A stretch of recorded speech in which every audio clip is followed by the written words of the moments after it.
Amy, welcome to the pod. Take me back to your love for rugby. Where did that come from? You had an injury, a concussion. Went into A&E and then I was admitted for 2 weeks into hospital. I would say I'm still to this day dealing with the effects of concussion. I've even broke both ankles actually at the same time in one game. Ooh. Obviously I don't want to put people off the game, which was really hard. I suppose that's probably one of the hardest balances to get right, where you have such a passion and a love for a game, and then the risk long term is so great. I mean, for you now, dealing with the after effects of concussion, was it worth it? That's the question. So the 2023 World Cup, I think 5 players got diagnosed with early onset dementia, and one of the players, he can't remember the World Cup, and they won. They won the World Cup and he can't even remember it. Things could be safer, but it's never going to be 100%. The money I've made from social media, I've invested in property. Oh my God, my social media has pretty much bought this house. Have you ever had moments where you've had some hate coming back? And like people were saying like, should be dead and stuff, like death threats. With anxiety, do you feel you've conquered it now? When I was at my worst, I presented in front of 80,000 people at Twickenham and didn't struggle. But as soon as I put that mic down, I was like, get me home. I can't cope. It sounds like you didn't like school as well at all. I got bullied and they literally were like hitting me, pulling my hair and like fighting me. So I got put on antidepressants from like a young age. But was there a thing where your therapist, your community around you, that someone said to you that shifted it for you? You haven't got depression, someone said to me. And I was like, I do have depression because I'm on tablets for it. If I didn't want it, I wouldn't have it. And he goes, well, don't have it then. Moment. Oh, I get emotional, sorry. It's fine.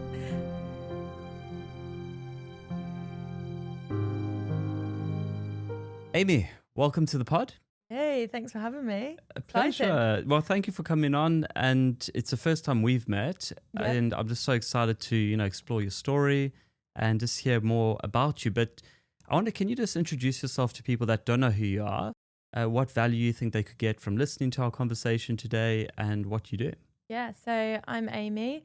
I've got a rugby channel, basically, which is probably what my main thing that I do. So I started that from scratch in lockdown. I used to work in healthcare. I was a carer doing shifts and all sorts. And I was, just sort of played rugby at the same time as working in care. And then it was lockdown came about and I basically was just started making videos about rugby because we couldn't play anything. We couldn't go to training. And I turned to like TikTok, Instagram, places like that to try and reach out to and connect with my community. But there was nothing really on there to do with women's rugby. So I just started creating stuff myself.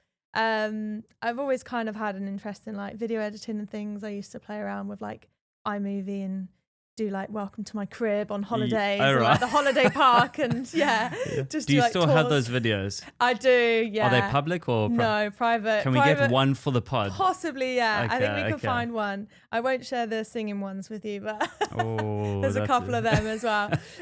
So yeah, I guess I was just like someone who liked to be in front of camera and tell my story and pretty confident when it came to stuff like that. So and I've kind of lived by this whole thing. It's like if it's not there, it's not because it's not interesting, it's because you need to start it and create it. So I created my channel and it just grew really quickly in lockdown, and then TikTok basically sponsored the Women's Six Nations, and then they kind of realized that a lot of these players hadn't even posted any videos on TikTok. They didn't have an account. So they turned to TikTok creators to come and work with them and the players to get them like involved in TikTok. So I was literally finished like a night shift and I got on the train and I went to London and it was a TikTok like Women's Six Nations launch. And I basically started making content with some of the players. And then as a result of that, it just grew even more. And then in my head, I was just like, I've got to make this my job. Like I can't go and work in care and do this. Like I really want to just try and go for it and see what happens. And yeah, Skip to now, it's been 6 years and I'm full-time on my channel. And I've started my own social media management company where I manage athletes, presenters, and I run people's channels for them as well. So that's kind of the avenue that I've naturally kind of gone into, but it's something I probably never would have thought would have happened when I was working night shifts in care. Yeah. And what care was that you were doing? So I started off in mental health in the occupational therapy team, and then I moved from mental health into elderly and dementia. So yeah, I loved it, to be fair. Absolutely loved working in care, but probably just didn't love the energy, the impact it has on you, looking after people, and just, yeah, I guess I've always been someone that is creative and just felt like I never really was tapping into that in that role, and in my head I just thought healthcare is not going anywhere. Worst case scenario, this doesn't work out, there's always a job in healthcare. So I just thought I'm just going to go for it and see what happens. That's awesome. And so did you train as an OT then? So no, I was like an activity coordinator. So I worked with the OT team, but I was like a fitness instructor and personal trainer. So I did a lot of my activities that I did with people were like exercise, walks, yoga, stretches. And I actually got £25,000 funding through the NHS, and I launched a gym on the mental health ward. So good. And then we opened like a fully functioning gym. And then I became like a fitness lead in that hospital, where we basically would have people almost have prescriptions for exercise. And it was all to help them with their mental health. So I did that. And I guess it's kind of part of my story, because that's obviously the sport element coming into the care side of things. And off the back of starting the gym, we linked up with like a local football club, MK Dons, and I created a mental health football team, and I took the patients that were in an acute mental health ward out for the day to rugby to football training, and that's kind of where, like, I guess my two worlds of sport care kind of collided, and then it kind of went into rugby. So yeah, super weird journey. yeah Well, yeah, I'd love to dive more into the online stuff, but take me back to your love for rugby. Where did that come from? I mean, have you always enjoyed it? Are you from a rugby family? No one in my family plays rugby, even watches rugby. What, a football family then? Yeah, do you know what? Just not a very sporty family. They're Classic, musical. yeah. I'd say they're more musical family, but my brother's very into football, and now very much into rugby, thanks to me. But yeah, I have ADHD, and I struggled a lot at school, so sport was like a big outlet for me. It was kind of somewhere I felt like I could release some energy, focus, and just feel like I was good at it and I enjoyed it. And yeah, I used to do like every sport, gymnastics, football, rugby, all sorts. But with rugby, it kind of just clicked, and it was something that I didn't get bored of, which for me was hard to do. I used to just get bored of things really quick. And yeah, rugby, the thing I loved about it was that I could like physically release energy. So the tackling, the like actually hitting people, getting in the mud, rolling on the ground, like not like all and of it's that. all legal. Like you can just injure someone. Yeah, you're allowed to literally take someone out to the floor. And yeah, for me, I like had no fear as a kid, and I just loved that side of things. And yeah, I guess just felt empowered by it as well. Like that it wasn't a traditional way that a lot of girls would choose as a sport. And I used to like that I was different, and I used to like that I'd played the sport the boys played, and just thought it was cool. And off the back of that, growing up into like playing it then as a woman, an adult, like the community of women that you meet around it, a lot of them have like a story as to why it's rugby, and a lot of the time it's because they've probably felt that they haven't been able to get on and connect in other sports where you might need to be fit already or athletic already or have certain skills, whereas rugby, it's like you could be super unfit, you can be any body shape, size, and you can like get in there and there's still like a role for you. Yeah. And I do really think that that's the point of difference with rugby is that you don't need any pre-training. You just need to go in there and go for it and have fun. And yeah, it kind of just stuck from there, really. That's so cool. What position were you? So I'm second row is where I ended my career. Okay. But I started as a winger, but surprisingly. Oh, wow. So I went through the positions. I started winger. I think a lot of people start at, especially when you're younger and you're fast. And then as I got older and taller and bigger and stronger, I ended up working my way into the forward pack. And I would say there's this whole thing about backs and forwards, but I think since becoming a forward, it was like a whole different game of rugby that I was like, this is so much more fun. So, yeah. Well, I used to be a hooker. So nice. I tried that, but I didn't like it in the scrum. Oh, it's horrible. I feel like your neck's just going to get snapped. Yeah, and it nearly does. That's the crazy part. But no, it's amazing. And did you find at that time, because obviously I'm from South Africa originally, and so women's rugby wasn't really a thing, that I can remember growing up with. Was that quite normal here at the time? And was it like bullying around that, or were the guys a bit scared? Like what was the culture like in England? Yeah, I think my story is quite unique in the sense that my PE teacher played rugby, and that's how we got into it as like a girls team, like in a state school as well. For a girls team to form was really rare. I think you might get it in some of the private schools and things, but for me, just to go into like a public state school and to get into rugby through your PE teacher, I think was pretty unheard of. And yeah, I think it's only really like I played it, but I never even watched it because I wouldn't know where to find a game.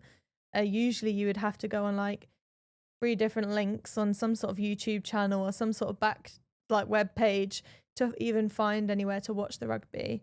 So I didn't actually watch it. I just played it first. And then as I really probably when I got 18 plus, that was when I started to realize that people played this and we could watch them and there was different levels to it. But only in the last, say 3-4 years, and I've seen the progression over making content from when I started to now. But yeah, it's only really just gone professional in the women's game. And by professional, I mean they're being paid to play. And even some of the contracts that have been offered to international players are still not enough for them to quit their jobs. So a lot of players are still now even managing full-time work or part-time work and rugby. And in England, we're probably leading the way with the Red Roses and all their success. Their team's pretty much fully professional and they're able to have full-time commitment to it. But I think what we start to see off the back of that now is where other nations aren't on that same level. We're seeing a divide in the how competitive it is. England are just way above a lot of countries. So when you get to things like tournaments, it's kind of maybe not as entertaining as it could be if they were all fully full-time invested.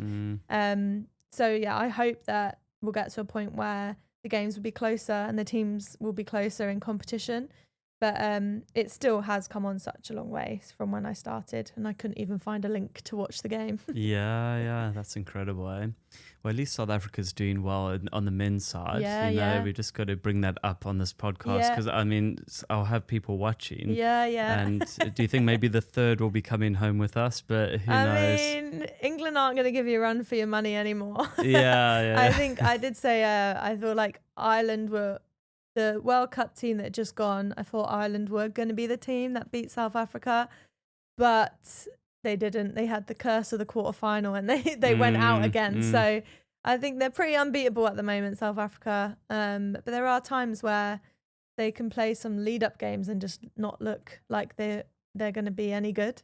And then it just seems like in a World Cup they can just pull it out and just do it. So strange. But they're a great team. Obviously, I got to work a little bit with the Springboks and with some of the South African sides, so Sharks and Stormers, and they're a different level of athletic. Really, they're huge human beings. You just feel tiny when you're around them. But I think for you, it's in your culture, you got schoolboy rugby is such a huge thing, and we don't really have that at a student school level in England.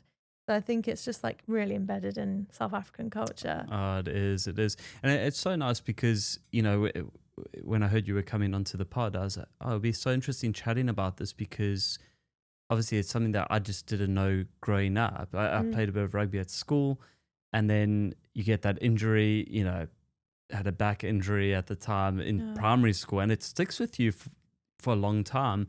I wonder if you could just talk into, you had an injury, a concussion, and just unpacking when was that, at what points in your life, and how did it affect you? Yeah, so it's a contact sport. So like you say, side effects of contact sport is you're kind of aware of the risks, I think, as a player, that there are higher risks than other sports.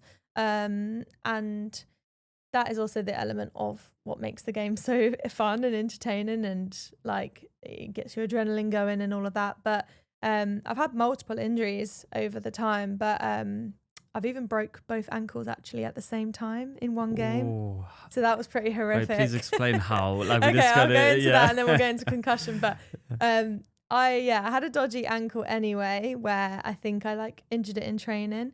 But because I really wanted to be selected, I really wanted to play the game, I strapped it up, got it all strapped up by the physio. And then a player tackled me. No, I tackled a player, and then I landed on top of the player. And their weight went down on my ankle. And I think in my head, I was being conscious of my bad ankle. So I kind of landed in a weird way to try and protect it. But what I did was actually then injure my other ankle. So instantly I felt something happen and I was in agony. And then like the adrenaline comes and I was like, oh no, I'm fine. You kept running. So I went off, but at the end of the game, I went to the clubhouse, did the raffle, I drove home, went up to my flat, which was no lift. It was like three stories of the flat.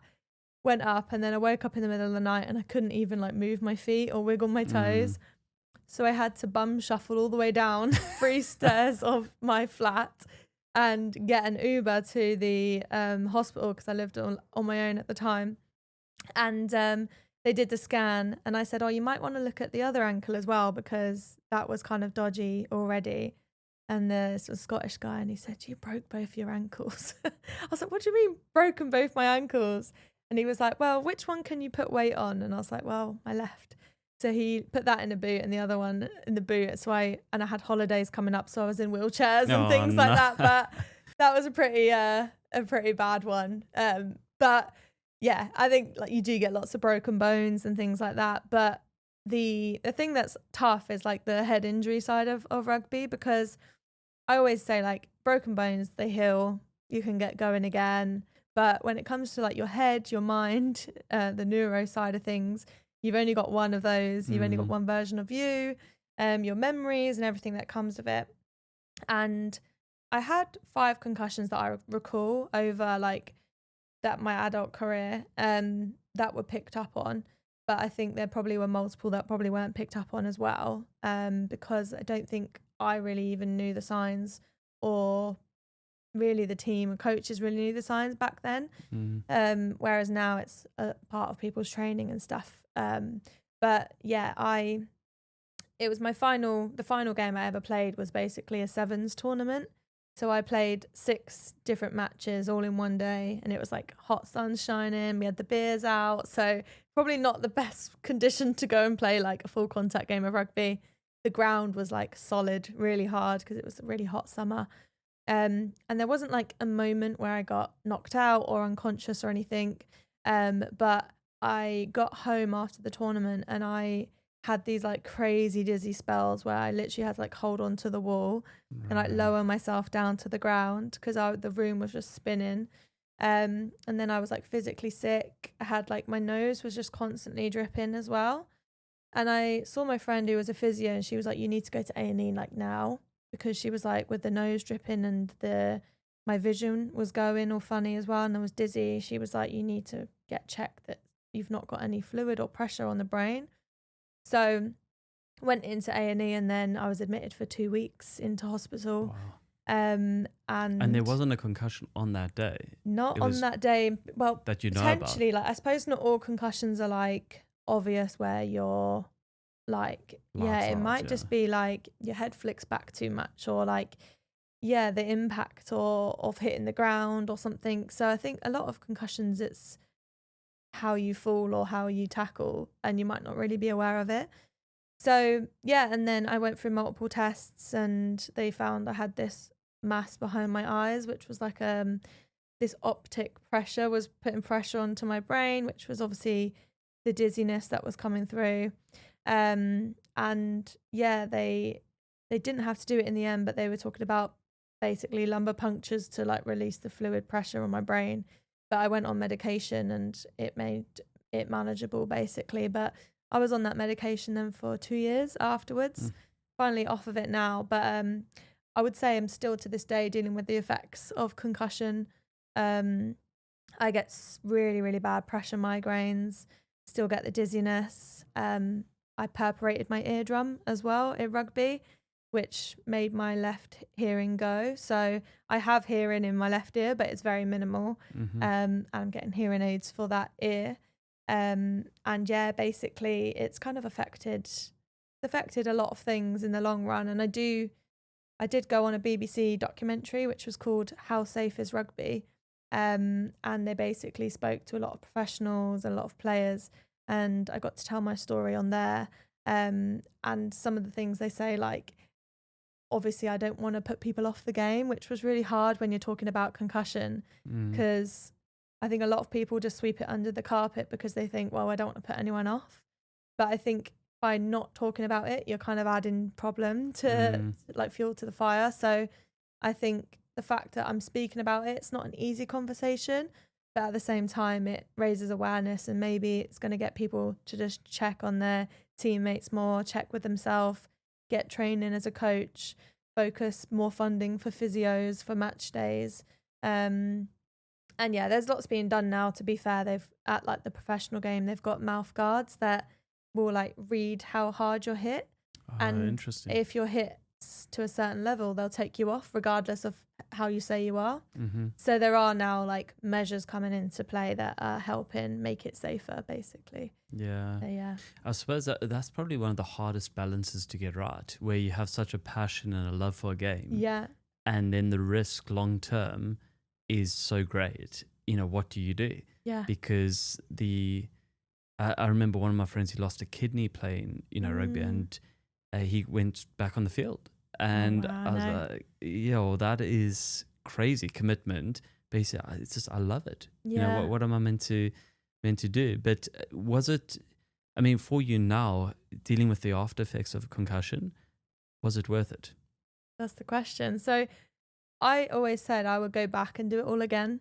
And I still stand by that, because rugby has given me so much, more than just the game. It's made me a whole different person in my confidence, just finding like your identity, who you are, people around you.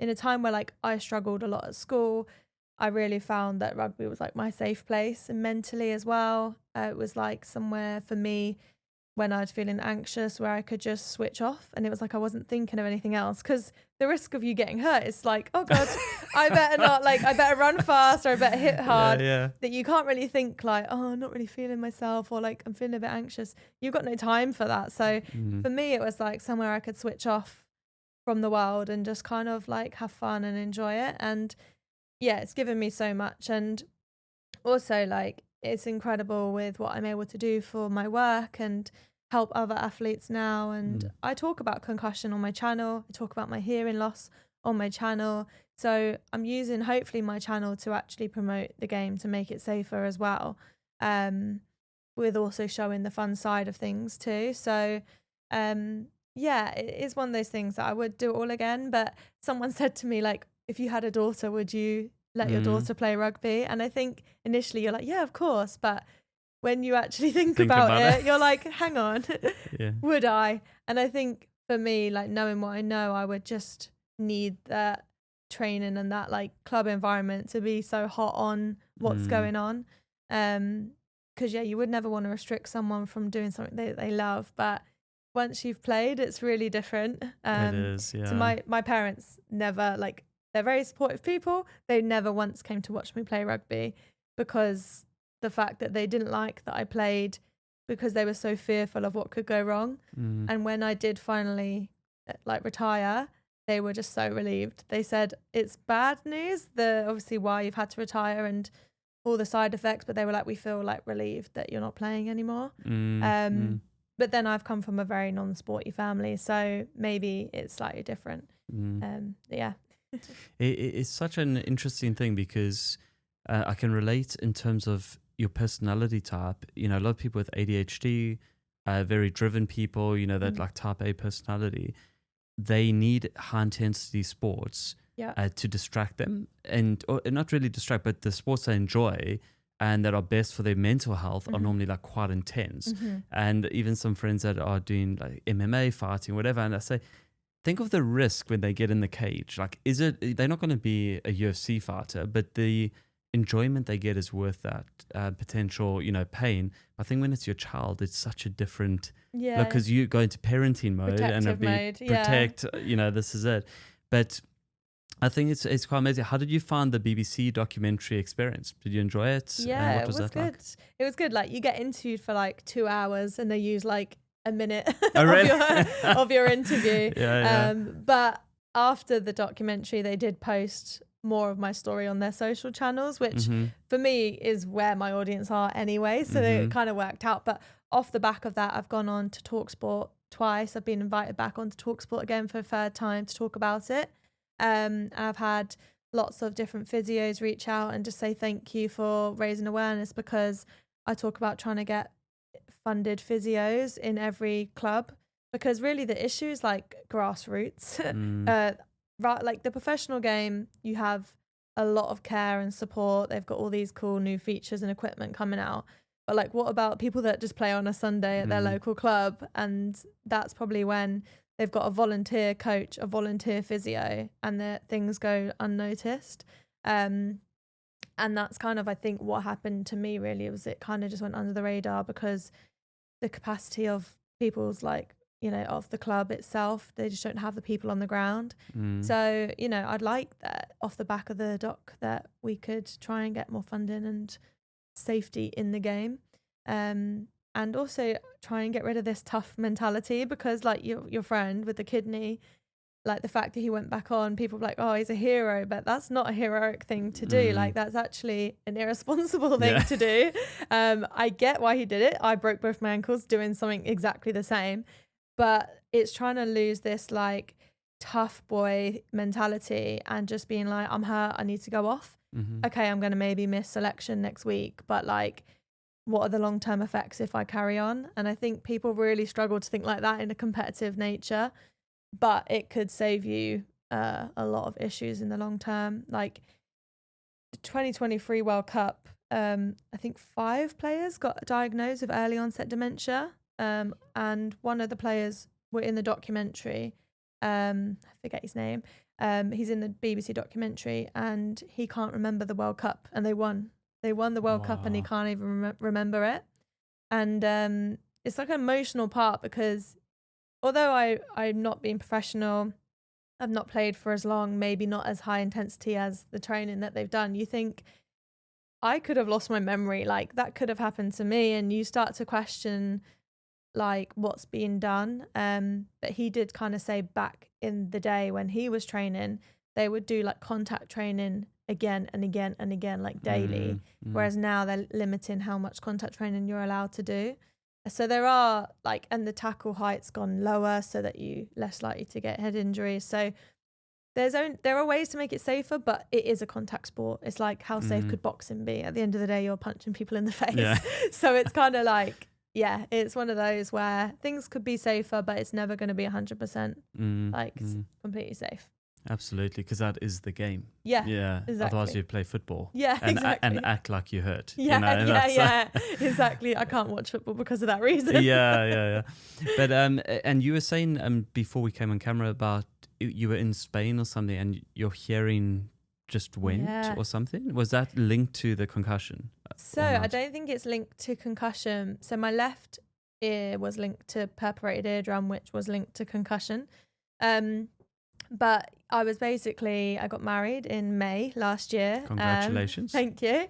And yeah, we got married abroad in Spain. My family live in Spain half the year. So it was nice to have just like a nice intimate wedding out there. But I was so ill. It was really annoying because it's like your wedding day. I lost like my voice. I had the worst cold.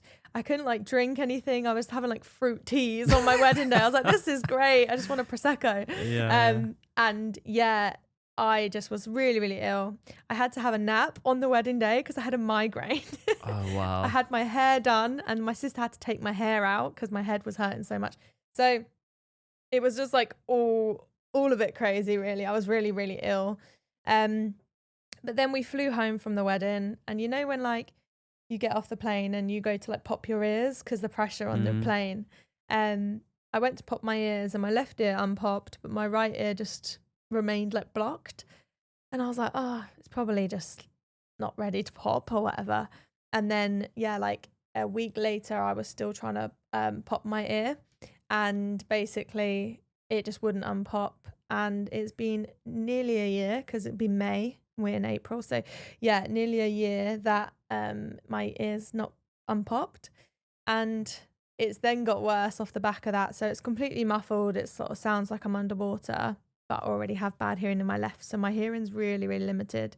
I've lip read a lot of the time. I have subtitles on everything I do.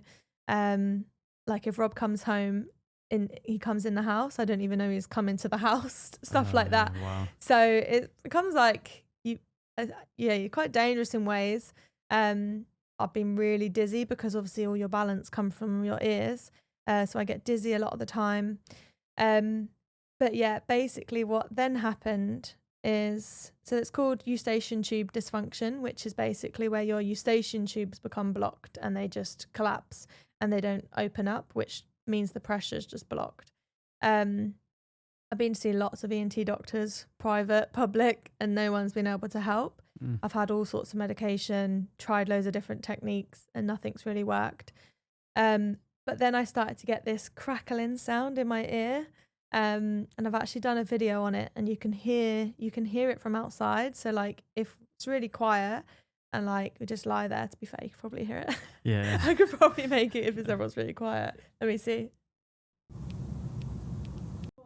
Is it like a click? Yeah, so you hear that? If you make that really loud. So I have that in my ear constantly. It's like click, click, click, click, click. But what is that? And this was a new thing now. I'm like, it sounds like there's like a bug living inside my ear. Oh my goodness. And yeah, I've done like a video on it. And basically my friend sent the video to her surgeon who she had sinus surgery with. And he said, I think it's a really rare condition called inner ear myoclonus, which is where you're having like muscle spasms inside your ear.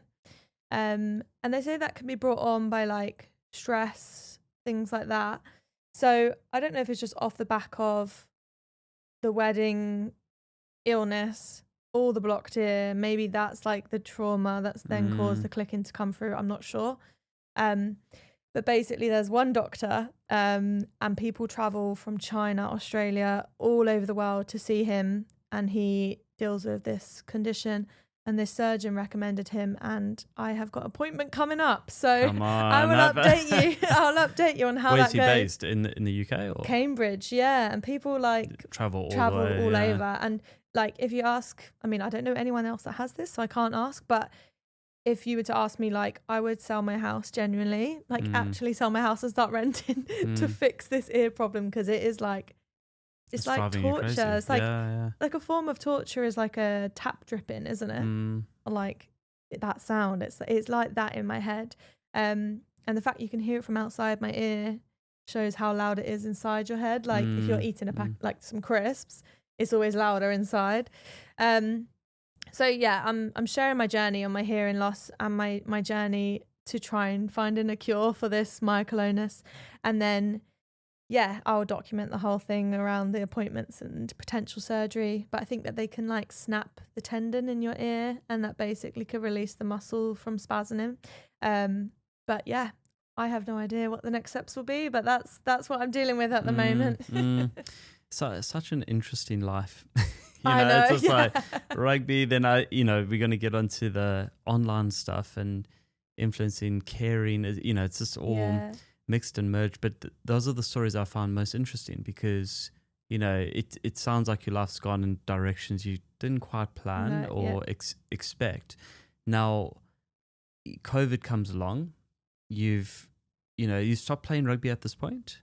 I'm playing rugby we can't play physically. You can't play. But I was still playing. Yeah, I was still playing at that point. I only stopped, I think, 3 years ago. 3 years ago. Okay, so that's quite recent. Yeah.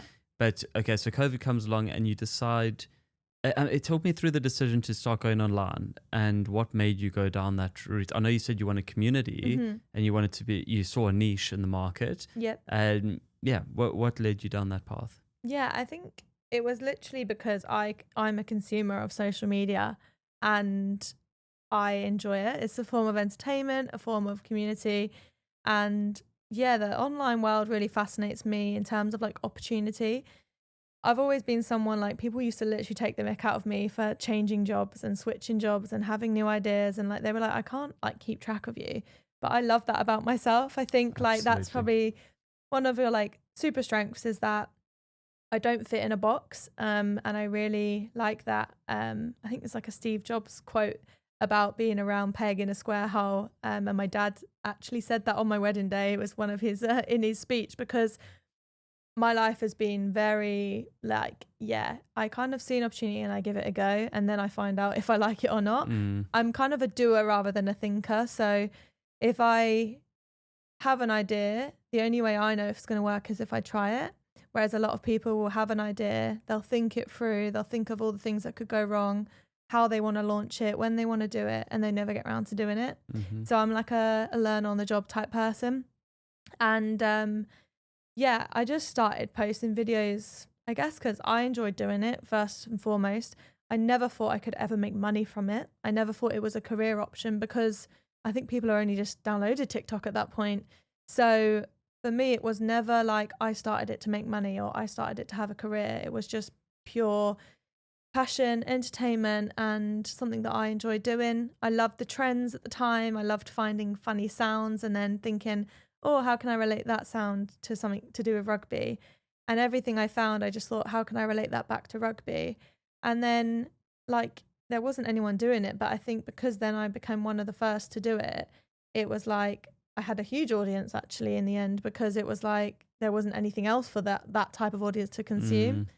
And in other sports, it's a lot bigger, but in rugby, it's still now, 6 years later, there's maybe like 15, 20 people I know that make content in rugby. And I think that's a small amount of people for like an international game. And you look at football and you look at like the way that that's grown. And I think there's still so much space for people to create content in this area. But I always think around any niche, I honestly think any passion that you've got could be made into a channel that you could potentially earn from. And like I'm so passionate about it, and I love helping people to try and achieve that as well. And I see people with an idea, and then I see them thinking, and I see them put it off, and I see them go, I don't like the way my voice sounded on this video, or like, I kind of messed this up and I didn't post it, but I'll edit it later and I'll try again. And I'm like, your first like 20, 30 videos, no one's really going to see, if I'm honest with you, but just have fun with it at that point and like just see how it goes. And then off the back of that, you'll find the success if you're consistent and if you carry on. And there is a skill and an act to it. And I think a lot of people could make a video and post it, but to continue it on 6 years later and to try and grow it and keep it going is usually where it becomes harder. That's where you see who's really in it or not. Yeah. Well, it's so interesting because we're new to the content creation space in terms of like the podcasting journey and that kind of thing. But we were looking it up, and I think it was, Katie will be able to find it, but like 9 out of 10 podcasts don't get past, I think it's 5 or 10 episodes. Yep. And then of those that get past, so the 10% that get past, another 90% drop off getting past the 25th episode or something like that. Yep. And I just thought, our job is just to love what we do and show up and don't give up, and just make sure you get, the nice thing with social media, you get the feedback. Yes. People, they can give you honest feedback. But I think for exactly what you're saying is a lot of people, whatever area of life it is, that consistency and the ability to keep going, I think is so essential. But so you start out on TikTok, and then at that point, it's out of interest. What were your family saying? What were your friendship groups saying? Were they thinking you've lost your mind, or were they?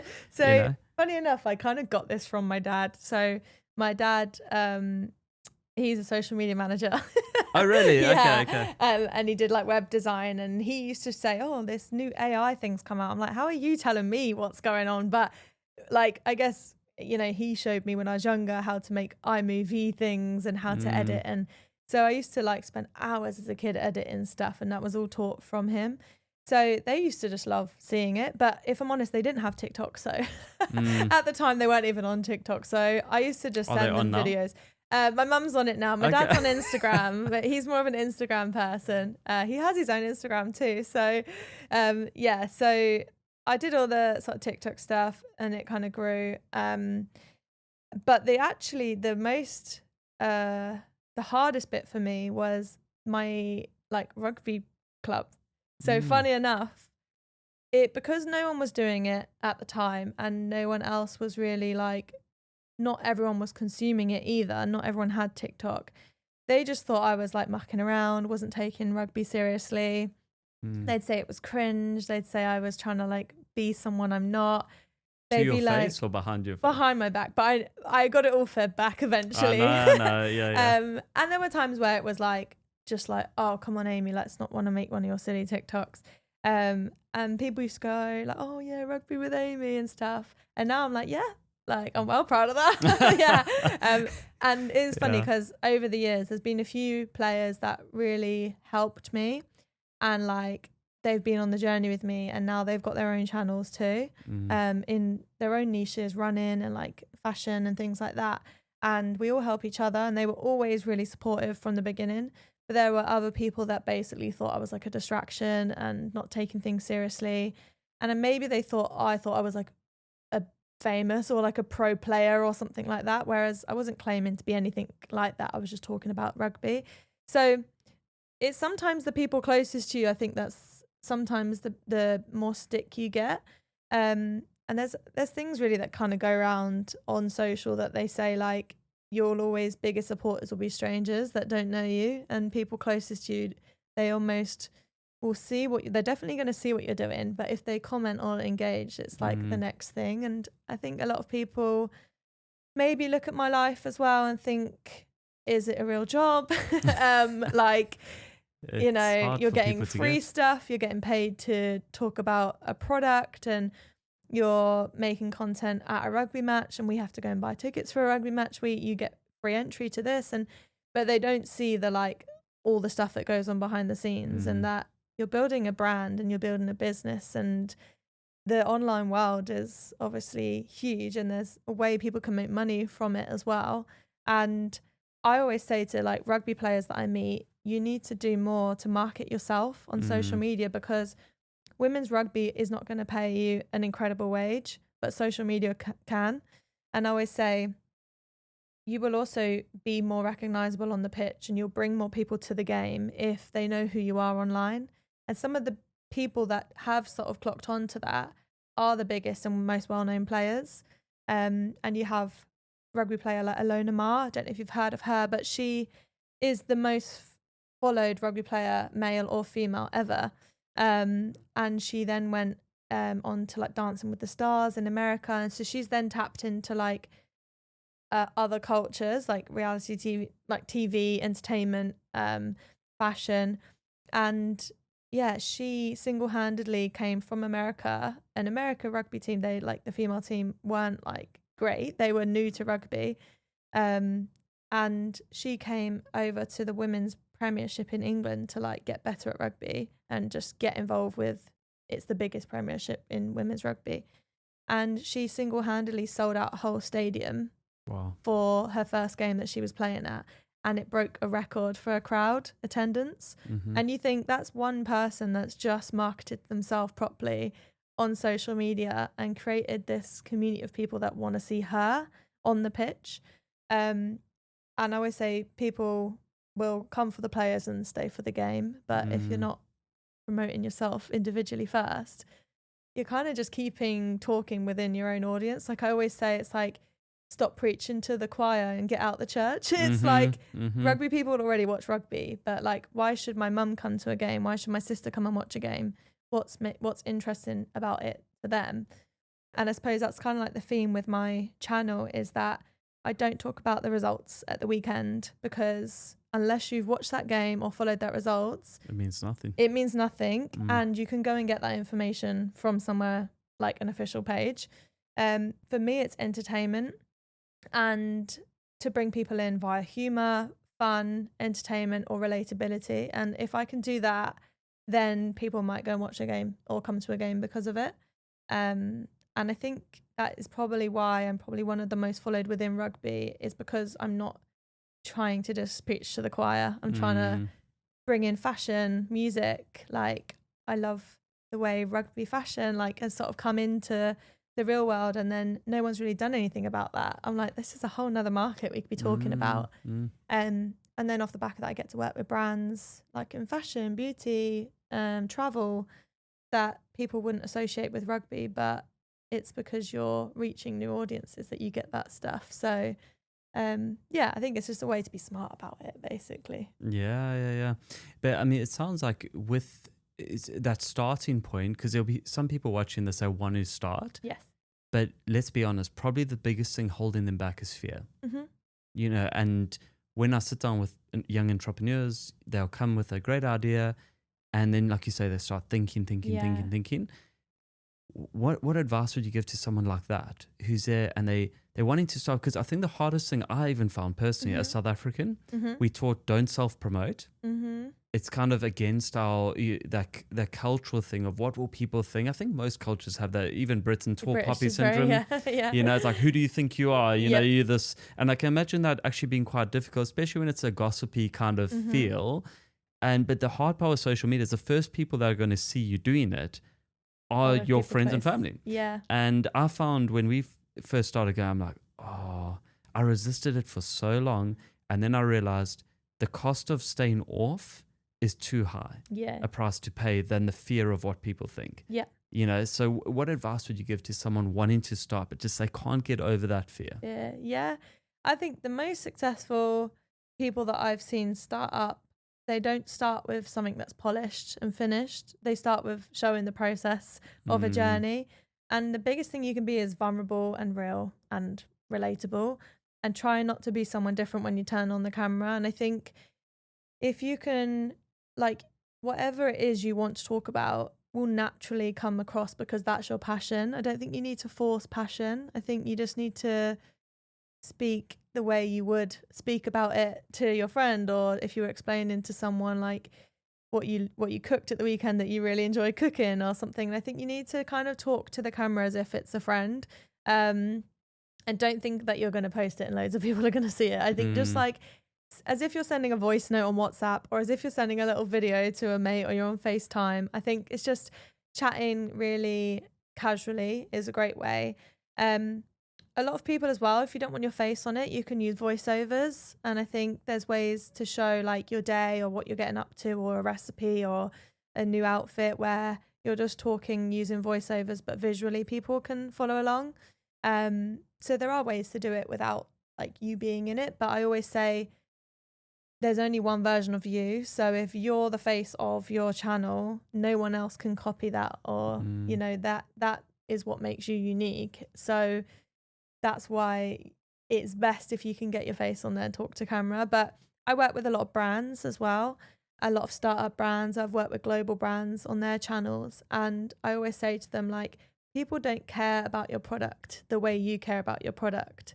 You know, you could see like a really lovely picture of this coffee mug and think, oh, that's my coffee mug, I made that. And, you know, we went in the studio and we crafted it and da-da-da. But to a consumer that's never known your story, they just see a coffee mug and they think, oh, advert, scroll. Like, nobody cares about it the way you do. So you have to make them care. And I think by making them care is that you tell the story and you show the process, because people are more interested in how things are being done rather than what it is you're doing. So yeah, I always say show the process, be vulnerable, and be open with saying like, this is pretty scary for me. Like, this is a new one. I'm out here trying this for the first time. I know someone I work with opened a pop-up restaurant in Box Park, and the bio on his restaurant pop-up was starting a restaurant, no idea what I'm doing, lol. And I just think we can be really silly like that and just be like, yeah, so I'm starting this. I've got no idea what I'm doing. And I'm starting a social media agency, and I don't know how to manage a team. I don't know how to do my tax. I don't know how to do all this stuff. And you kind of just think, I'm going to learn from people that I can like aspire to be, or people that I follow or can get advice from, and you don't have to have it all figured out. But by not doing anything, you're not going to get anywhere. So you just got to go for it, and be consistent, post regularly, and interact with your audience as well, because a lot of people post and they go, oh, refresh, have I got any notifications, have I got anything going on? But it's like, have you gone and commented on anyone's video recently? Have you liked anything someone's done? Have you shared something to story and given your opinion on what you liked about it? It's like, you have to be in your community as well to be part of it. That's so good. That's so good. It's so funny. I was driving with a friend, an older guy, and he just couldn't get his head around social media. He said, he's a tradesman. Yep. And he said, what value is this bringing to the world? This was his, in not quite as many words, and he said he just couldn't get his head around. I said, no. And this was a while back when I was looking at going into the space. And I said, you're missing the point. The world, we have a whole generation where last time I read, and who knows where these statistics come from, 70% of Gen Zers want to be influencers. Wow, yeah. Which I want to be and actually do not it. but I can believe that, genuinely can believe it. And so you have a whole generation coming through, a whole marketplace coming through. Millennials are, also going into the space, but kind of a bit more shy to it.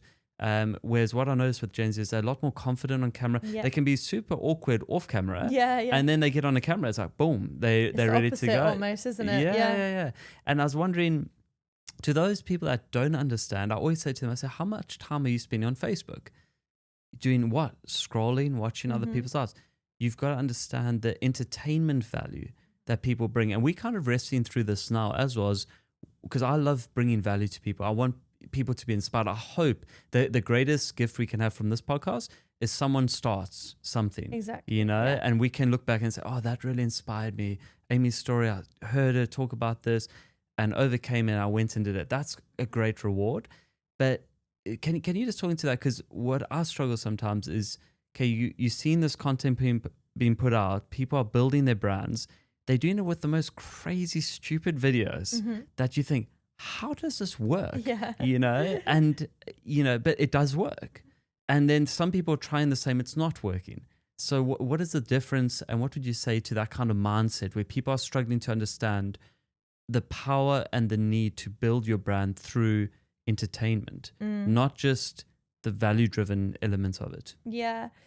I always say, like, people trust people. They don't trust ads. And that's I think really it's like, if a friend says, like, I had this really good coffee from this coffee shop the other day, like, if you're ever going to town, go to that place and order this. You're going to go and order it without even looking it up or anything, because you've trusted that person's opinion because you know them, and you're like, well, if they've said it, I'm going to go and do it.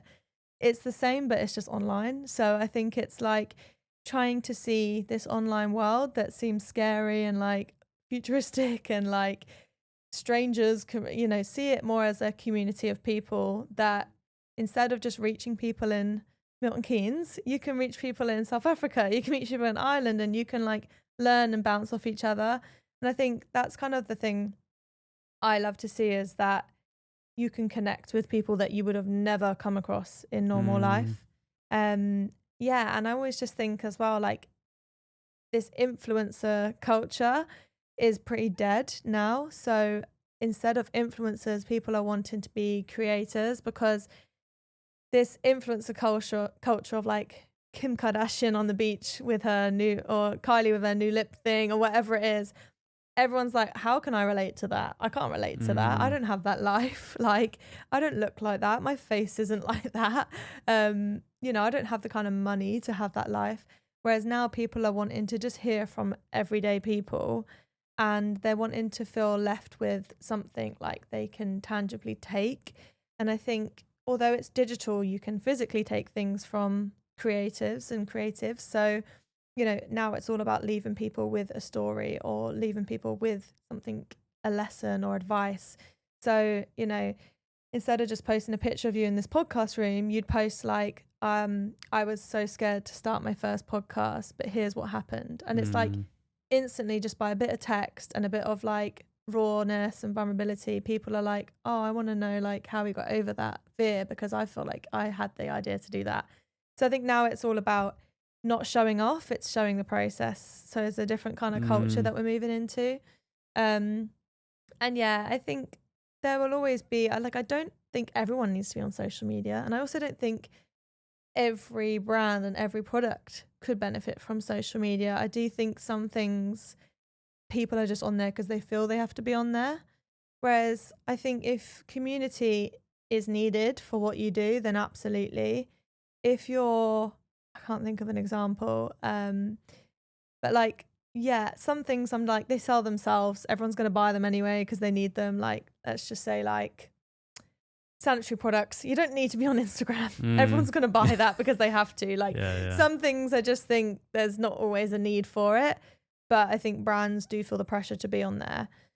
But you do see incredible growth from people. And I just think sometimes I think their product's probably not incredible. It's probably not like groundbreaking new product, but because of who they are and how they talk and the community and the way that they film their process and bring you behind the scenes, you almost want to try it. And I'm like, you know, salt electrolytes are a great example of that. It's like, I would never buy electrolytes. I don't really know why I would need them. It's not something that I think to buy. I just have never come across it in my mind. But their social media is so engaging.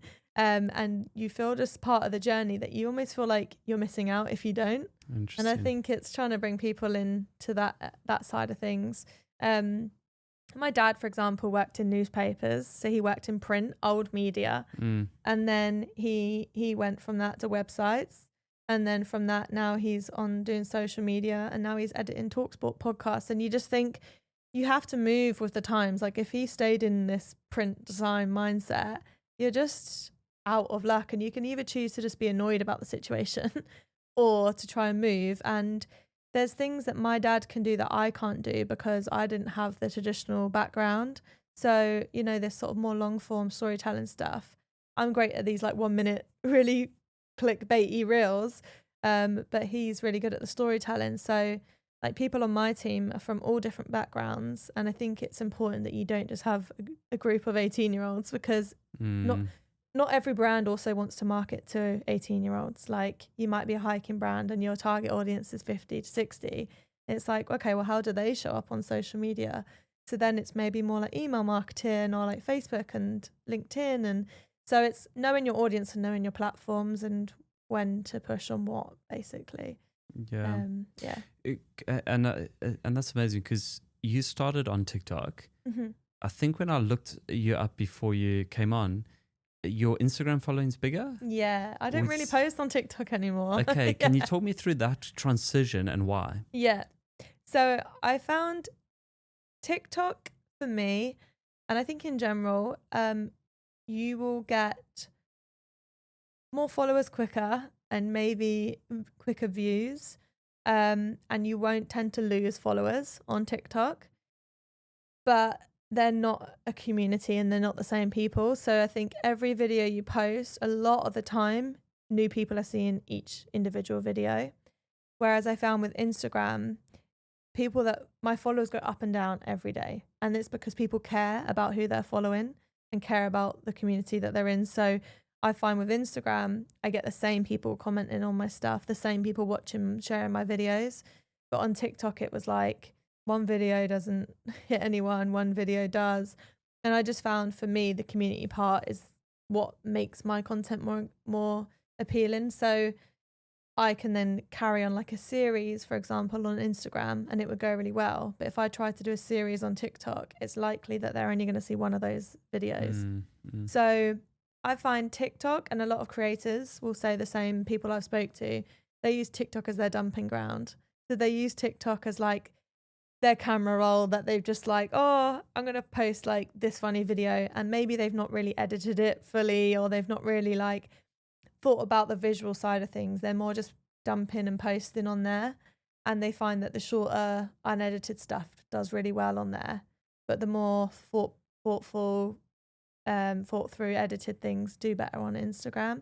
And I just found that because of that, I enjoyed posting on Instagram more, so maybe I just put more effort into that personally, because I like to try and like tell a bit of a story and engage with like the same kind of people. But then TikTok's really good for like a search engine. So I think I heard that TikTok is used as a search engine now more than Google. So it's like, if I want to find out about middle ear myoclonus, I'll go to TikTok. I won't go to Instagram, and I won't go to Google. So I'll go to TikTok. Yeah. So I think like how to fit this paneling in my bedroom, like someone's posted a DIY guide, and you're not going to get like an advert, you're going to get someone in their bedroom trying to do it. And I think it's really, really good for that. So yeah, each platform has its purpose, but for what I do and how it's responded personally, Instagram's just seemed to have taken off more.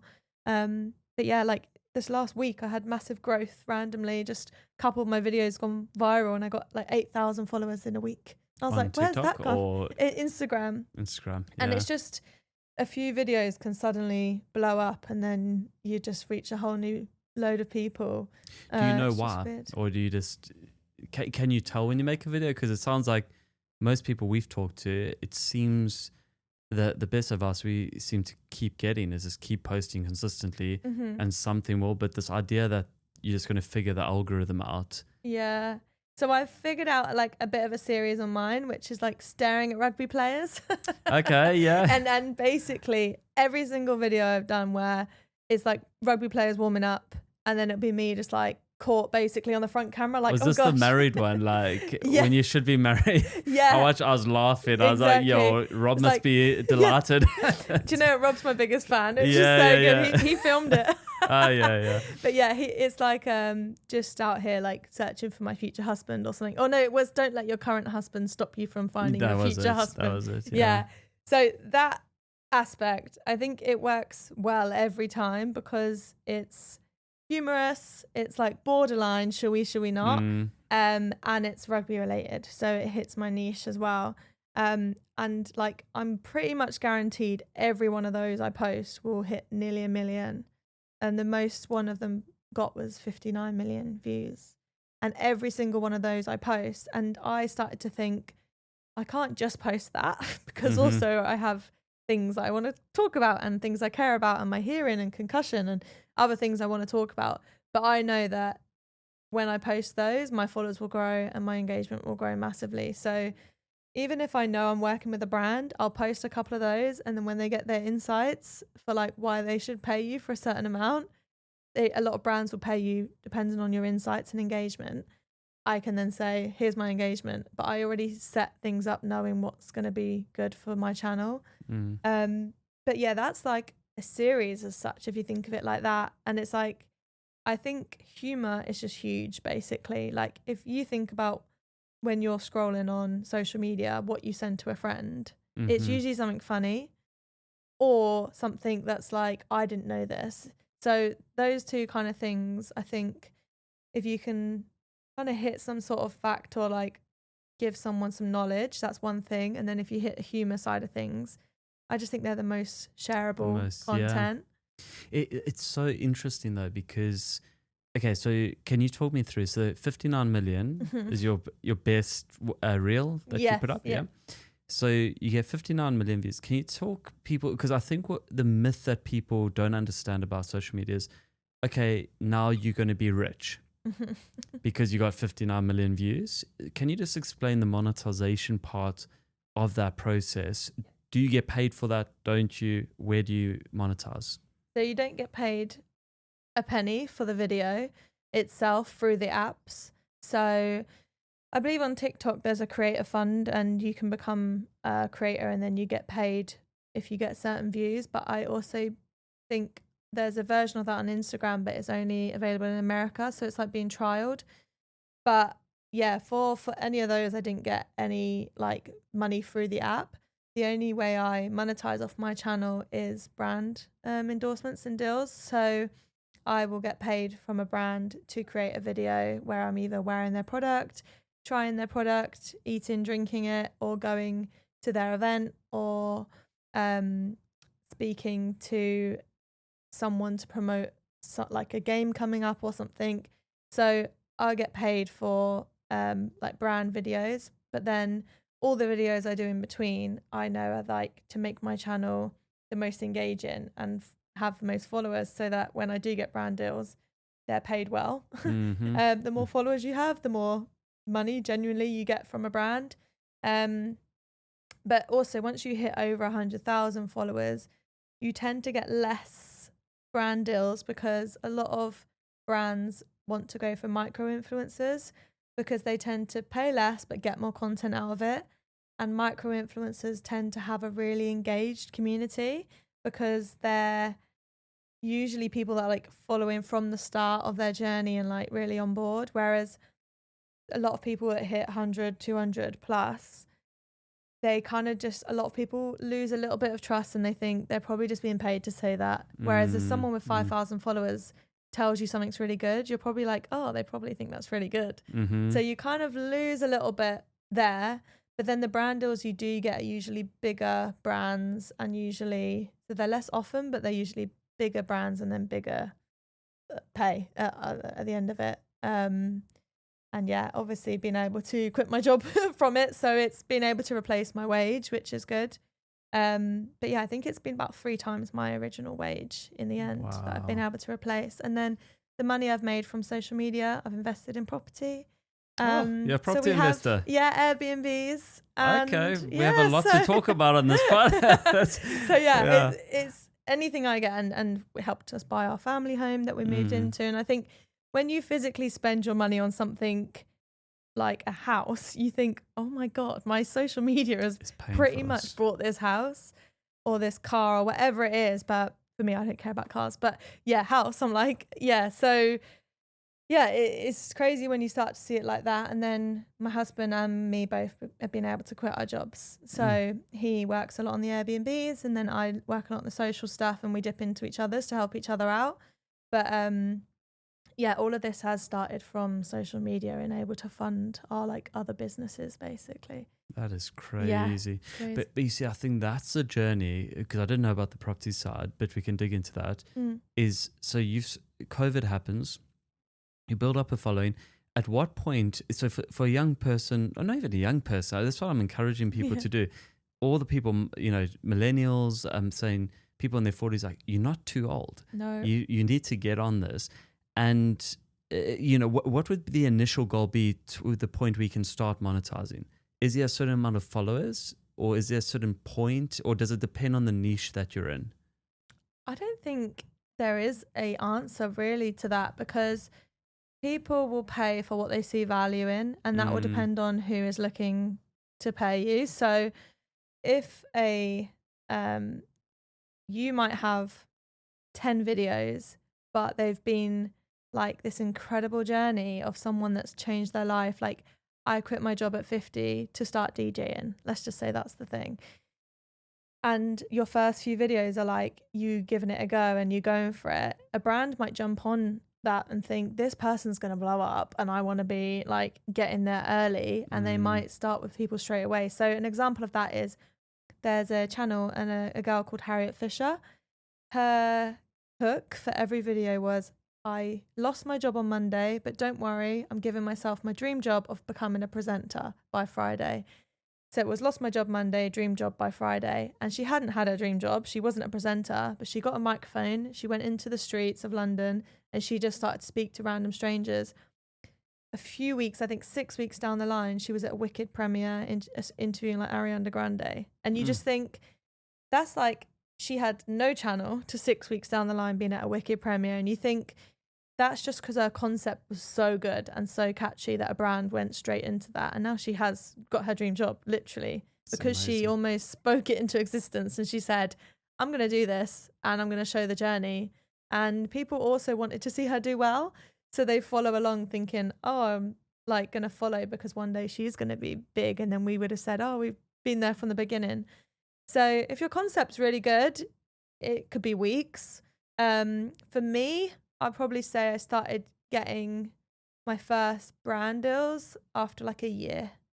So I think after a year, but then that was back in a time where people were downloading TikTok. So I think people have got the advantage now that there's already this platform. But I also then think it may have been my advantage back at the time because I was one of the first people on there doing it as well when it was new. Whereas now it's maybe a bit more saturated. So yeah, I think there's no real time frame, but you can earn good money out of social media if you go for it. But I think a lot of it's fake it till you make it as well. Like I used to have a lot of products and brands that would gift me stuff and I would do posts about it. No one knows if I was gifted that or paid to say that, but they see me working with brands. And I know that the more people see me working with brands, they will then say, oh, this is interesting. She's just worked with Red Bull. It's like, no one paid me to work with Red Bull, but I'm with Red Bull. So that's enough to then get people's attention.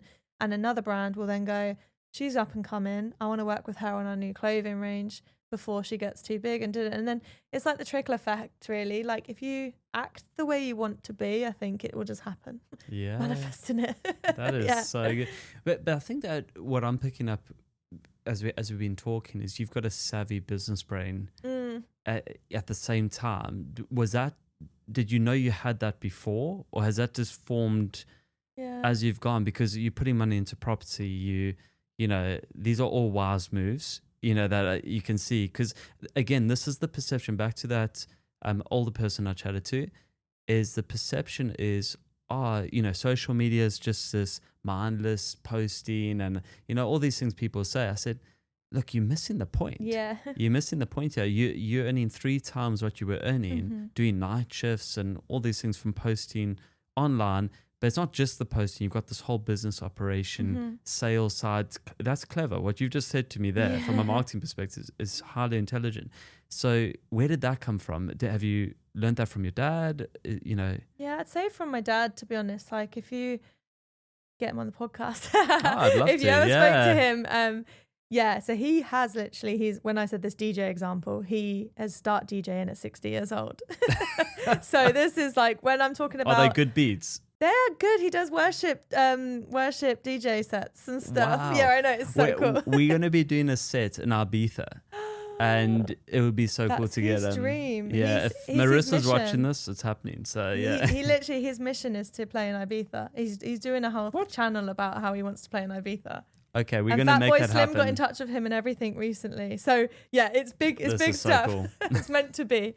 But yeah, I would say my dad, like for example, when I was 14, where I got my first job, and then I had 3 jobs by the time I was 16. So I've always been work driven. Like I didn't go to uni, I didn't do anything like that because I just wanted to earn money and I wanted to work. I'd work at the gym in the weekends, and then in the week after college I'd work in a restaurant that was near the college, and then I'd also had this cafe job in case I didn't get any jobs for the gym job. And I was like working all the time. But as soon as I was 17, I bought my first car, I learnt to drive, and it was like I'd like to crack on with things. Basically, I'm impatient, but also for creative or business, that's actually really good. And with my husband Rob, like he's the thinker and I'm the doer. So I would do something, and then he will probably think of a better way that we could do it once it started. But he wouldn't start it otherwise. So we kind of push each other in the best way there. But yeah, I've always kind of like I sold. Had an Etsy account. I used to make like macrame plant hangers. So I've always had like side hustles, and it become like a running joke that people were like, what's Amy's next Instagram channel going to be? And then the rugby one just worked. But before I had the rugby channel, I had a mental health page. I had a macrame page. I had all these different pages. And then this one was the one that stuck. And I think there's probably something in that around like not being scared to try something and then think actually this isn't for me or it doesn't work, but don't let that stop you from not trying again. So yeah, it's not been like it's just happened. I guess I've worked very, really hard, and when I do earn money from stuff, I just think I have earned this and I have worked really hard for that. I know people see the finished product on social media, but I work till midnight all the time. I'm like traveling a lot, you know, I'm sleeping in hotels and things like that. I'm away from family and like I'm doing a lot of work. Even now I'm starting a new business and I've got an Airbnb business and I've got my own channel. And, you know, what's the new business? So this is a social media marketing agency. Yeah. Okay. So that's the new business. And then obviously got my channel and then the Airbnb. So I'm already still doing 3 things at once. And I just think a lot of people that don't have this brain wiring like me, they just think you're doing too much, or how do you go between all of that? But I've always been like that, and I've always thrived off of having multiple directions, because the ADHD probably is a huge part of that, but also a lot of people with like neurodiverse brains, they start businesses, they like, you look at, you know, a lot of the inventors and things that have come around, they've been people that have like autism or learning difficulties, and I think you just think differently and you don't fit into normal culture. So you have to create it yourself, really. Yeah. It's so funny as you're talking, because I can relate. And I think the hardest thing is when you're around, how to say, I don't even want to use the word normal people, but just, you know, ordinary. I kind of call it the slave mindset that schools teach us, which, not to be controversial, but it is just the reality that we put into this narrow channel of intelligence. Yeah. That you memorize some stuff, you can do your exams, get out, and you have no idea on how to run a business, how to start something, and how to hustle. Yep. Because everyone, we called this the real hustle, because I wanted to hear real stories like this, and then also show people the hard work behind the scenes, that why are you working till 12? Some people just don't get it. But I'm like, I love what I do. Yeah. You know, and there's something within you where you get to a point where you don't even need to do it, and you still want to. And it's like this almost entrepreneur's curse where you want to build something. I think we thrive in the process and the creativity and the jumping between things, and, you know, being able to, I love learning and thinking, how does this work? How do we figure this part out? And then how do we leave impact and make a change in people's lives?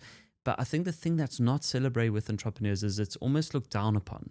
Yeah. You know what I mean? When some people hectic, are like burnt out, things like that. They can't relate. Yeah. And then it's almost like, well, the problem must be what you're doing. Yeah. Rather than, no, we need like exercise, for example. If I didn't exercise, I would be burnt out and dead. But the reality of the enjoyment of what we get, and the problem, because Anna, my wife, she knows that if I retired, I'd be a horrible person. Yeah, you know, I'd just be, I don't think I'll ever retire, because I just believe like enjoy life and make your life you know, why wait till you 100%. Can't enjoy it? Yeah. But when you juggling all these things and the mental strain is there, and also being married now. Yeah. How are you finding that? Because it sounds like Rob's on the journey with you, very different. I think those opposites can be a great strength. Yeah. But how have you found that now, you know, doing life together? Yeah, I feel like it doesn't feel much different, which is also a really good sign. I think it just sort of continuation of what we had, I guess. But he's also the same as me, really struggled to be managed by anyone. I think if you're kind of similar to us, like you don't usually get on having a boss. I find it really hard, because there's something about being told what to do, even if it's the right thing, but it makes you not want to do it. So it's almost like rebellious side of us. Yeah, exactly. So he's got the same vision as that, and we sat down and we spoke, and we were like, what are our shared values? Like, what is it we want for our future? And it was financial freedom was the main thing for us, because we want to have a family, and then for us, not one of us to have to go back to work or like miss out and things like that. And I think we always just thought, what would that look like? So, and the property side of things was like a big thing within that. And when you go into business with your partner, that's really when you know whether that's a good idea or not, because you could be married to someone and be like, I could never work with them. And I think like a lot of people, that's absolutely fair to say, but we actually work really well together in the sense that like, I think there's something up going into business with your partner because there's that care and love there as well, where you're not going to let them sort of like, you're not going to say, oh, I did this many hours when you didn't do that many hours or whatever it is. You kind of give and take a little bit more than you would normally if you worked for someone. And when it's something you have together, you want to see it grow. So you just put more time and energy into it. And yeah, he works hard, like physically. He used to be a carpenter. So physically, he does a lot of work with the properties and stuff, whereas I do a lot of the marketing, the sales side, the websites, the listings, the pricing, like things like that. And there's times, I suppose, where like physically he's doing a lot and it might not look like I'm doing anything because I'm on my laptop. And there's times when I'm like, I've actually been working really hard, but you can't see it because it's nothing. I'm not like building a brick wall. So there's times like that where are challenging, where maybe one feels like they're giving more than the other one. And I think it's just communication. We're really like good when it comes to that. And the whole reason like we wanted to get married really was we had a bit of a time where we were struggling mentally, and we actually became closer during that time. And I think that was a big sign for us to be like, a lot of couples would struggle with that. But for us, it was like we become closer and like helped each other through that. And it was like, I want that to be like my person. And I think that was like confirmation that we worked well and gelled well together. But yeah, we both work like hard. And we do say, since quitting our jobs, like, we probably miss a bit of structure and routine, where when you have a normal job, you have like a team meeting at this time, and then you have to call with this partner at this time and submit this form by this date. And it's like, when it's your own stuff, there's times where things are forgotten about. Like, we're so focused on work that like there's so much I want to do to our own home that we're like, we probably neglect our own, like we put our business a lot first. And then when it comes to like trying to do something at home or like spend quality time together, we have to really think to do that, because when you both work so hard, I think the first thing that falls is like, yeah, just downtime, like connecting. So it's definitely something still learning to do, because we've only been full-time. I've only been full-time for probably like 7 months. So that structure and change of life we're definitely learning to do. But similar to what you said around like we fill time even if we don't have to. Like, when I quit my job, I replaced my salary with just 2 days work basically for a full-time job. So my full-time job, I managed to do 2 days work for the same salary doing what I did. And I've just was like, you could just stay there, do you know what I mean, and go, well, I've got a really good wage now, I do 2 days a month. Like, that's fine. But it's just not enough for people like us. We're like, okay, so I've got 26 days now to do more. So that's kind of how you start to see things. But I probably have to force like time out and force like myself to go on holiday and have a break and like go to the cinema, like all this stuff. I'm like, hang on, I've got so much to do. So I think that's a bit that I struggle with. But I also just think, you know, whilst I'm young, I've got the energy, and we've not really got loads of things tying us down. It's like we're trying to build this so that when we do want to slow down, we have the finances and we have made the decisions to get us to a point where we're ready to just then like drop something basically. It's so interesting though, because that efficiency approach to life is so difficult to get out of. And you start out, I don't know if you do vision boards or goals and that kind of thing, but I remember writing out, I said, okay, by the age of 30, I don't want to have to work again. And what I thought I wanted was, you know, just be able to chill on the beach and do what, you know, the typical idyllic sunset and all of that. And then I had a real thing about 1.5 years ago where I thought, okay, I've hit all the goals that I thought I'd hit when I was like 45, 50. Now what? You know, and you just think, okay, what do I want from life? And you start relearning about yourself, because when you're on that treadmill of, you know, trying to get in the hustle to financial freedom. Yeah.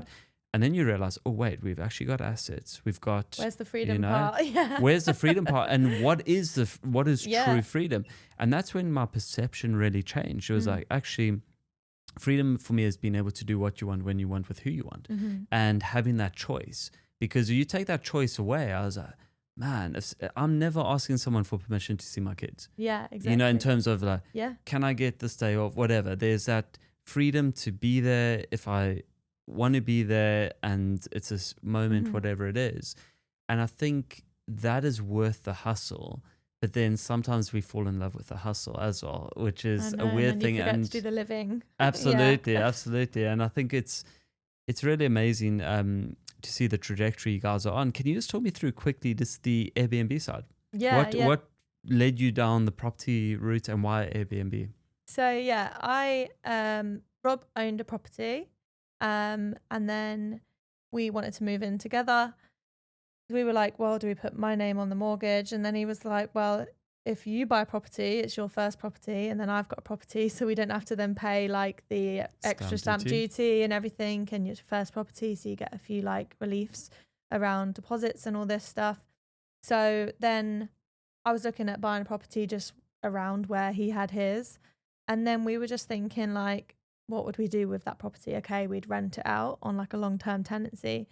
And then when we looked at the interest rates and what we could charge for rent, we would probably cover the mortgage, but maybe not actually pocket anything each month, because the mortgage was so high anyway, and there's only so much you can charge for like a 2-bedroom place. So we'd cover the mortgage, maybe make like £100 or something a month just to cover it, but someone's paying it. And then he was just like, why don't we look to buy somewhere more touristy, like Cotswolds, and then we can put it on Airbnb instead of renting it out. So we did some research. We paid for like the tools that give you all the like what other people are earning in the area and everything like that.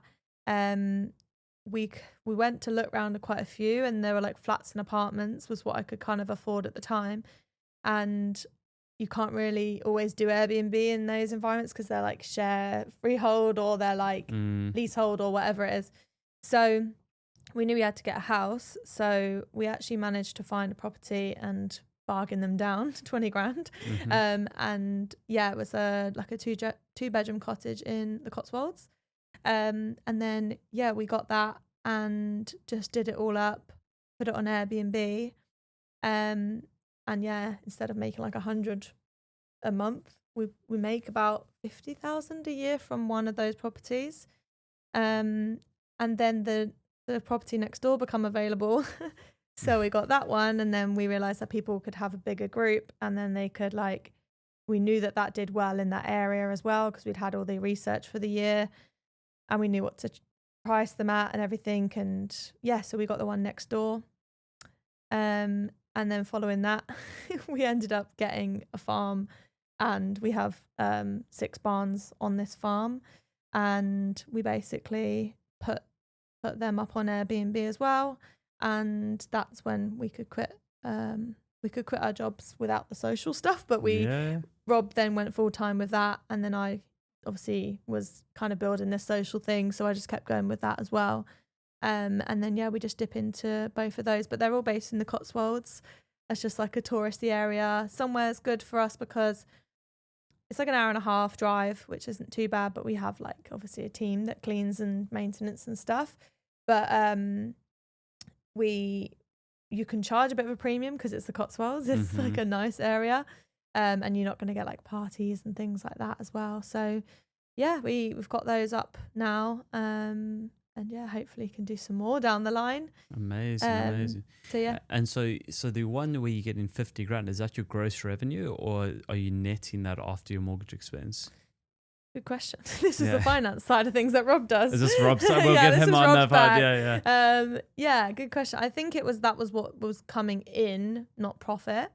But yeah, I don't know in total, like with all of them, but I think because the barns, they're like a lot smaller, so they're cheaper.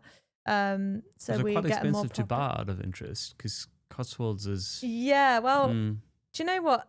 A lot of people it's like an expensive area, but a lot of people don't want to be residents there.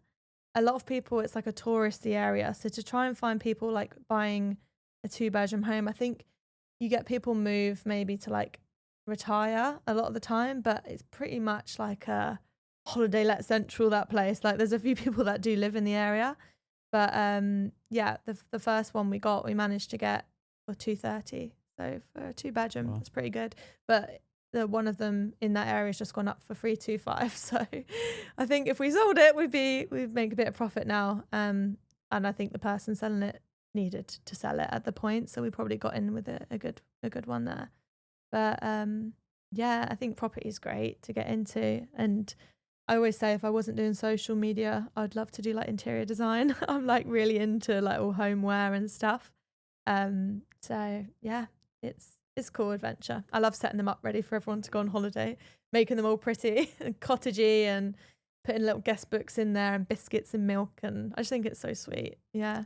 As a guy, I'm just like, it costs too much money. Just do it cheap. Yeah, IKEA. Yeah. Just, let them bring their own book. No, I remember because we only do one Airbnb. It's in Milton Keynes here, and it's mainly contractors and people coming through. Yeah, we do get workers. Yeah. Yeah, but it's just great. And that's why I think when you look at the pillars of financial freedom, you want you talk about paper assets like stocks, bonds, that kind of thing. And then real estate is one of the, safest. All the rich put their money into real estate, majority will. And then we've got digital assets, which is things that, the creator economy, all of that. But what I love about that is the moving between them and diversifying. And just knowing that you're moving money, that if something happens to Instagram, I always think like you're one video away from being cancelled, and or your account just gets hacked. What do you do? Yeah, I don't know what you do. I don't know. I've got a very good two-factor authentication thingy, whatever it's called. You've got to have that. Man, I got hacked last year. It was bad. It was. There's no way out of it, is there? Like you just lose your account. I didn't. My socials didn't. It was more. Gosh. Just everything else. It was a nightmare. But I learned a lot about security through the process. But it's.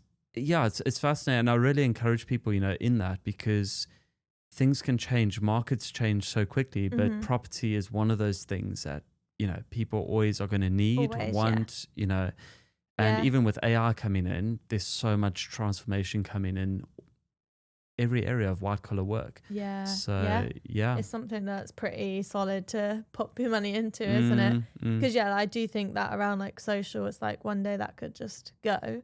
And it only takes people to unfollow you for you not to exist anymore. So it's a little bit more risky. So yeah, that's why obviously I'm trying to also manage other people's social platforms, because that's like then I'm offering like a service, I have a product. So then when it comes to, I'm not even on camera and it's not even about me or my channel, it's just for other people, then I'm finding that is like a good way as well, not to have my channel feel like I have to make money from Rugby with Amy. It's just like, because I think when you feel like you have to make money out of something, it becomes a chore and you just resent it. You maybe don't have as much fun, or you don't post something that you think, should I post it? Because you're thinking about your income all the time. Whereas now that I look after other people and that gives me an income, it means my channel can just be fun and I can enjoy it. And then if I get a brand thing, it's like, great, that's great. I can put that into the next property. But like, yeah, I'm just, I'm keen that it remains like my fun like side of things, because it's a lot of work if you don't enjoy it. It's a lot of work. Absolutely. And it's so, I always say, because I play guitar as well. And I remember I used to I wanted to be a musician. That was my dream, everything I wanted to do. And then I started teaching guitar and getting paid for it. It ruined it.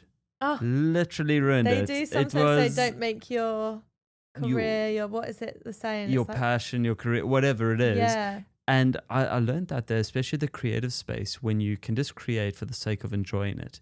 And that's normally where the best things come from. Yeah.